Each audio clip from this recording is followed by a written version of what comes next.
Hello, class. Here's the last part of projectile motion. Let's start with this example. A boy on a small hill aims his water balloon slingshot horizontally straight at a second boy hanging from a tree branch at distance d away. At the instant the water balloon is released, the second boy lets go and falls from the tree, hoping to avoid being hit.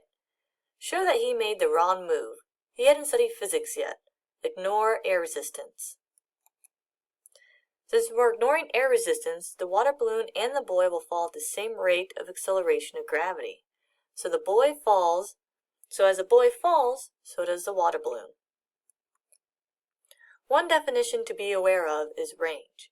Range is a total horizontal motion for the final position in the x direction of an object in projectile motion. Do you know what angle to shoot at to have the furthest range? That's correct, 45 degrees. Any less or any more will cause the object to fall shorter. Another neat fact is that any two angles that add up to 90 degrees will have the same range, like 60 and 30 degrees. Let's do an example. Suppose one of Napoleon's cannon has a muzzle speed, v0, of 60 meters per second, launched at an angle, θ0, of 30 degrees. What is the range of the cannonball? Ignore air resistance. Our givens, we have initial velocity of 60 meters per second, the initial angle of 30 degrees. We'll assume the initial position in the x and y is 0, and we know the final position in the y is 0, and we're trying to find the range, which is the position in the x direction, or the final position in the x direction.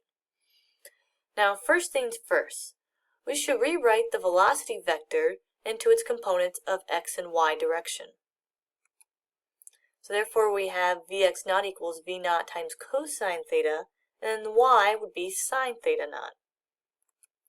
Plug in the values, and we get vx0 to be 52 meters per second and vy0 of 30 meters per second. So now we can replace our givens with these components. Which equation should we use to solve for range? That's correct. X equals x0 plus vx0 t. Uh-oh, guess what we don't know? Time. Which equation should we use to solve for time? Correct again. Y equals y0 plus vy0 t minus 1/2 gt squared. Now cross out any variables that are 0. Simplify the equations. Look what else cancels out. Time.